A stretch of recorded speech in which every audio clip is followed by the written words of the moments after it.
요청이 들어왔습니다. 방송을 시작하겠습니다. 잠시 한 30분 정도 방송을 시작하겠습니다. 방송을 하겠습니다. 네, 제가 한국교육철학회에서 메일을 받았습니다. 이제 2020년 한국교육사상회와 한국교육철학회 동계 학술대회가 있다고 합니다. 네, 지금 저는 아이들과 함께 플레이방에 와 있습니다. 그래서 노는 동안 저는 방송을 하고 있습니다. 이번 주제는 제가 읽어도 회원 여러분께 2020년, 벌써 2020년이 들어갑니다. 2020년 한국교육사상회 학회, 또 한국교육사상학회 동계학술대회가 한국교육철학회와의 공동주최로 개최됩니다. 이번 공동학술대회의 대주제는 삶과 죽음의 교육사상입니다. 삶과 죽음의 교육사상. 정말 제가 좋아하는 주제입니다. 동양철학에서는 죽음이 무엇입니까? 라고 물었더니 공자님께서 그러신 것 같습니다. 삶도 잘 모르는데 죽음을 원하겠느냐, 이렇게 했다는 말이 기억이 납니다. 어쨌든 저는 교육철학회의 삶과 죽음의 교육사상 논문을 하나 써야겠습니다. 일시는 2020년 2월 22일 토요일이랍니다. 장소는 추후에 공지한다고 합니다. 아마 경상도 쪽에서 할 걸로 예상됩니다. 발표 신청 마감은 2019년 12월 15일 일요일까지입니다. 네, 회장님이 횡명일 회장님이라고 하십니다. 총무이사님은 최두진님, 그리고 총무관사님은 문지영. 총무관사님께 전화를 드리거나 메일 드려서 발표를 해야겠다고 하겠습니다. 발표 신청을 해야겠습니다. 학술대회 주제입니다.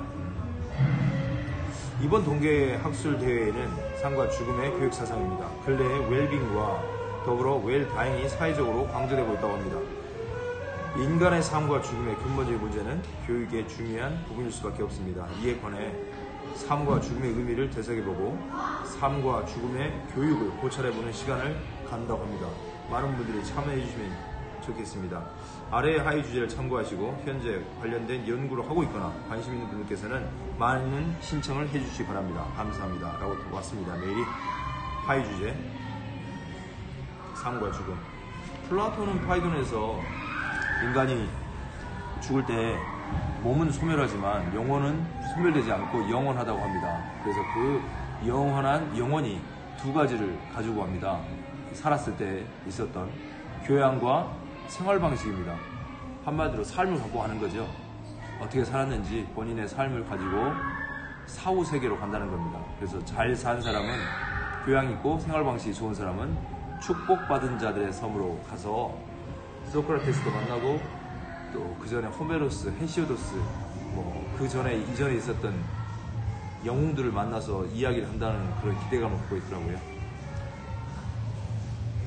자,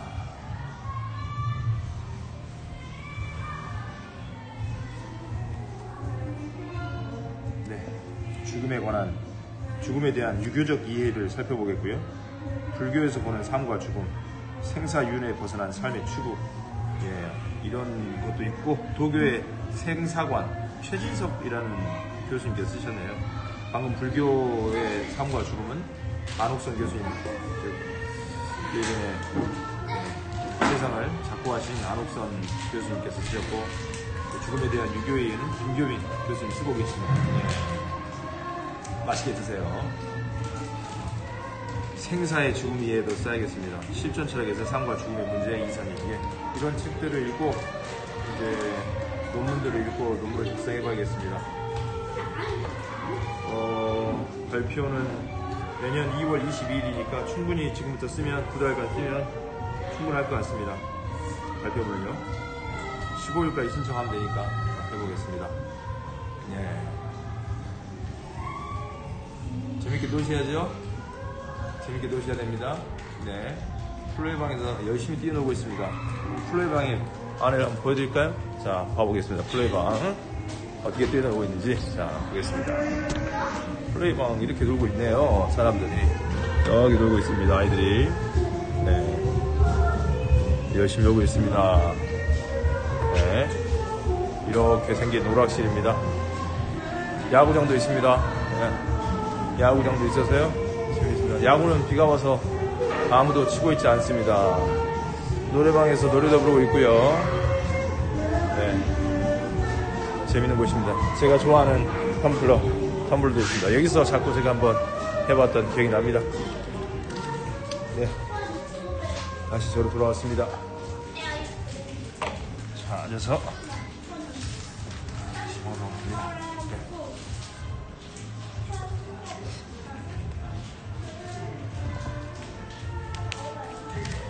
죽음에 대한 유교의 이해부터 먼저 살펴보겠습니다. 죽음에 대한 유교의 이해, 죽음을 두려워하지 않는 낙천적 세계관. 김교빈 교수님께서 쓰신 것 같습니다. 주제 분류는 육아철학이고요. 주제어로는 죽음, 운명, 사명, 리, 기 이렇게 되어 있습니다. 유교는 본래 종교가 아니며 성인의 가르침이었다고 합니다. 그래서 넷에 대한 언급이 별로 없고 죽음에 대한 언급도 별로 없는 편입니다. 적은 편입니다. 유교는 삶에 대한 관심이 중심 주제입니다. 삶에 대한 관심이 중심 주제군요. 네, 어떻게 사는 것이 인간다움을 실현하는 길인가가 최대의 문제입니다. 그래서 삶의 귀결이 죽음이라면 담대하게 받아들일 준비가 되어 있어야 한다고 합니다. 삶의 결과로서의 보상은 유교 지식인에게는 별로 의미가 없다고 합니다. 개인적인 이해득실을 지향하고 오로지 옳은지 그른지를 모든 판단의 기준으로 삼는 육아로서는 당연한 귀결이라고 합니다. 이 같은 입장에서 유교의 죽음에 대한 이해가 시작됩니다. 전통적으로 죽음에 대한 공자의 태도는 이중적이었다고 합니다. 첫 번째는요, 운명을 받아들이라고 합니다. 그 다음으로 두 번째는 사명을 가지고 운명을 맞닥뜨리라고 합니다. 이 같은 이해는 맹자를 거쳐 성리학으로 이어진다고 합니다. 성리학적 이해는 리 중심 사고에서의 이해와 기 중심적 사고에서의 이해로 나눠집니다. 그러니까 성리학 이해에서는 리와 기로 나눠진다고 합니다. 리는 도덕적 실천에 근거한 이해이고 기 중심은 노장 사상의 영향 속에 성립한 자연주의적 관점에 근거한 이해라고 합니다. 네, 물론 리의 경우도 죽음을 기의 흩어짐으로 이해합니다. 리 중심은 기의 흩어짐으로 죽음을 기의 흩어짐으로 본다고 합니다. 하지만 리가 죽음의 도덕성에 강조한다면 기는 죽음의 자연성을 강조한답니다. 리가 도덕성을 강조하고 기는 죽음의 자연성을 강조한다고 합니다. 네. 아이들이 뛰어놀고 음료수도 마시고 있군요. 아주 재밌게 놀고 있습니다. 살아있을 때 재밌게 놀아야죠. 재밌게 놀고 같이 있게 살고요. 사람이 살아가는 동안 가장 넘어서기 어려운 벽이 무엇일까요? 그것은 동서양을 막론하고 죽음일 것입니다. 네, 죽음에 대한 사색 중요하죠. 그 경우 어떻게 사느냐와 어떻게 죽느냐는 무관하지 않으며 삶에 대한 태도가 다양하듯 죽음을 대하는 태도 또한 매우 다양하다고 합니다. 그렇습니다. 그렇다면 유교는 어떤 태도로 죽음을 이해하고 받아들이고 있을까요? 네. 죽음을 넘어서는 가장 쉬운 방법은 종교를 갖는 것입니다. 종교, 죽음을 넘는 죽음에 대한 두려움을 해결하는 방법 중에 하나가 종교를 갖는 것, 믿음을 갖는 것이라고 할 수 있겠습니다. 그 좋은 예가 1세기부터 2세기까지 동양의 중국과 서양의 로마에서 비슷한 종류의 전염병이 여러 차례 발생하여 많은 사람이 죽어나갈 때 로마에서는 카톨릭이 국교로 자리 잡았고요. 중국에서는 어떻게 됐을까요? 중국에서는 도교와 불교가 큰 세력으로 자리 잡았다고 합니다. 전염병은 이 오면 속수무책이죠. 속수무책인 상황에서 종교를 택한 대다수의 민중에게 죽음이란 천국으로 들어가는 문이었을 뿐입니다. 종교를 택한 대다수 민중에게 죽음이란 천국으로 들어가는 문이었다고 합니다. 가오노 요미치에 지은 중국 의학과 철학이란 책에 나와 있나 봅니다. 당시 한나라를 지탱시킨 이데올로기가 유교였다고 합니다. 한나라를 지탱시킨 이데올로기가 유교였다고 합니다. 그 같은 극한 상황에서 유교가 아니라 불교와 도교가 대안으로 떠오른 것은 역설적으로 유교가 죽음의 두려움에 직면한 민중들에게 마음의 평화를 주지 못했기 때문에 도교와 불교가 사람들의 마음에 전염병이 흩어졌을 때 위안이 됐다고 합니다. 네. 밤나라를 진행시키실 때 유교했지만 유교는 사람들에게 두려움을 해결해주지 못한 거죠. 종교적으로요. 하지만 종교에 기대지 않고서도 죽음을 넘어설 수 있는 길을 보여주는 좋은 사례도 있다고 합니다. 이것은 다름 아닌 철학입니다. 야스퍼스가 철학적 신앙도 이러한 이해와 괴를 같이 하는 것을 보인다.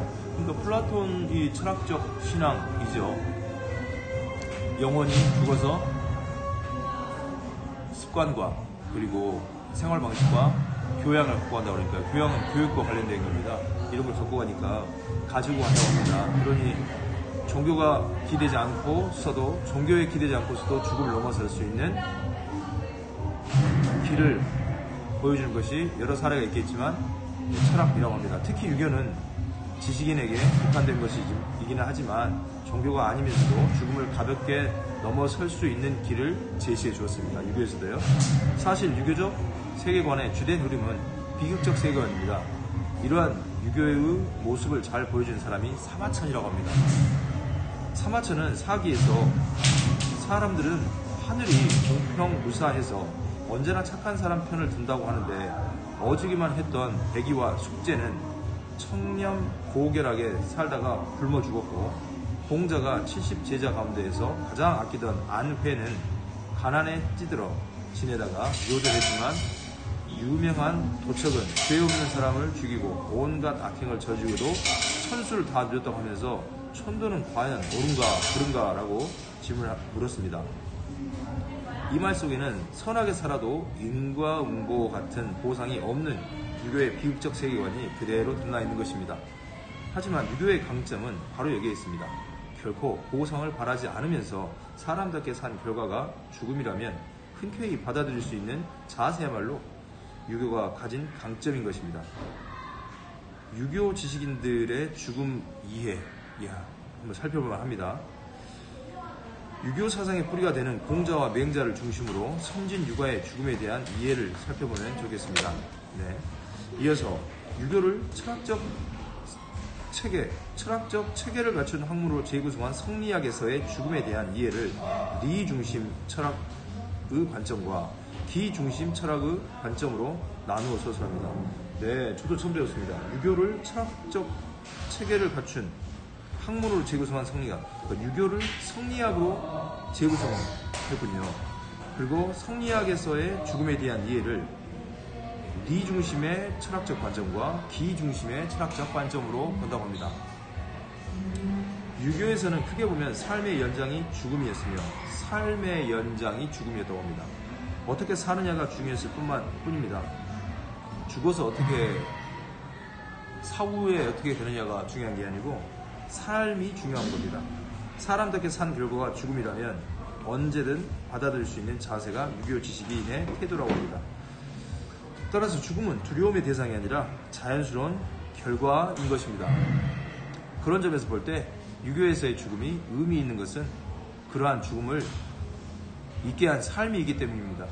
네. 그 죽음을 바르게 산 사람의 죽음을 기억하는 사람들과 그에 따른 역사 기록이 있기 때문에 그렇습니다. 네. 먼저 선진유학의 사생관을 한번 살펴보겠습니다. 1. 공자의 죽음의 이해. 삶과 죽음에 대한 가장 오래된 이해는 공자에게서 보입니다. 공자에게서 찾아볼 수 있습니다. 공자는 자로가 귀신 섬기는 법을 묻자 이렇게 사람도 잘 섬기지 못하는데 어찌 귀신을 말하겠느냐라고 하였고 다시 감히 죽음에 대해서 묻습니다. 죽음에 대해서 묻자 여기 나와있군요. 삶도 아직 모르는데 어찌 죽음을 말하겠느냐라고 공자가 말씀했습니다. 제 기억력이 맞습니다. 공자님께서 말씀하셨군요. 그러니까 자로가 묻습니다. 귀신에 대해서 섬기는 걸 묻자 사람도 잘 못 섬기는데 어찌 귀신을 말하겠느냐라고 대답했고요. 또 죽음에 대해서 묻자 뭐라고 대답했냐면 삶도 아직 다 모르는데 어찌 죽음을 말하겠느냐. 역시 성인 공자답습니다. 야스퍼스가 네, 감사합니다. 이 문답은 공자의 관심이 귀신보다 사람에게, 죽음보다 삶에 있음을 잘 알려주는 대목입니다. 그렇다면 공자는 죽음을 어떻게 보았을까요? 그걸 찾아봅시다. 공자의 죽음에 대한 태도를 이해할 수 있는 몇 가지 사례가 논어에서 볼 수 있습니다. 정서적인 이해와 이성적 이해로 나누어서 살펴볼 수 있다고 합니다. 살펴볼 수 있습니다. 정서적인 이해의 첫 번째 태도는 슬픔입니다. 죽음에 대한 것을 슬픔으로 볼 수 있고요. 정서적인 것은요. 가깝게 지내던 친구의 죽음을 슬픔으로 받아들이는 것은 인류의 보편적인 정서입니다. 공자도 자신이 가장 아끼던 제자 안회가 죽었을 때 평소에 그닥지 않게 정신을 잃을 정도로 통곡한 사례가 그 정서를 잘 보여주고 있습니다. 공자의 정서를요. 또한 공자는 상례에 대해서도 상례에 대해 언급하면서도요, 이렇게 말합니다. 상례, 죽음 장례 말씀드립니다. 상을 치를 때 형식적으로 잘 치르기보다는 차라리 슬퍼해야 한다. 고 함으로써 장례의 본질이 그 절차와 형식에 있는 것이 아니라 슬픔에 있는 것을 분명히 했습니다. 공자가 정서적 측면에서 보인 또 다른 태도는 경건과 삼감이었습니다. 공자는 제사를 지낼 때 조상이 계신 듯이 하였습니다. 제사를 지낼 때 조상이 계신 듯이 하라고 말씀합니다. 하지만 이러한 태도는 조상에 대해서 해당하지 않습니다. 공자는 상을 입은 사람 곁에서 음식을 먹을 때면 배부르게 먹은 적이 없었으며, 이날 조문하면서 곡을 했으면 노래를 부르지 않았다고 합니다. 그리고 상복 입은 사람을 만나면 태도를 공손히 하였고요. 상을 당한 사람이 절친한 사이일지라도 반드시 얼굴빛을 바꾸었으며, 상을 당한 사람이 나이가 적을지라도 그를 배할 때 반드시 일어났고 그 사람 곁에 지날 때에 종종 걸음을 하였다고 합니다. 이처럼 상을 당한 사람에게 보인 공손함과 조심스러운 태도는 죽음에 대한 정서적 이해를 바탕을 둔 것입니다.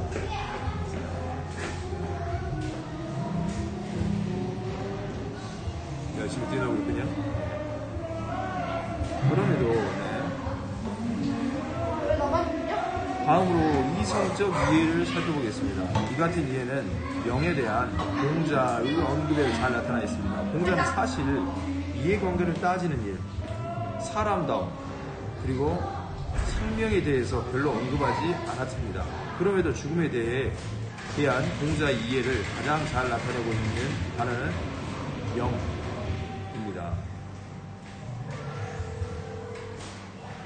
공자는 제자가 문둥병으로 추정되는 병에 걸려 죽음을 앞에 두었을 때 문병하러 가서 남쪽 창문을 통해 그의 손을 잡고 연결하면서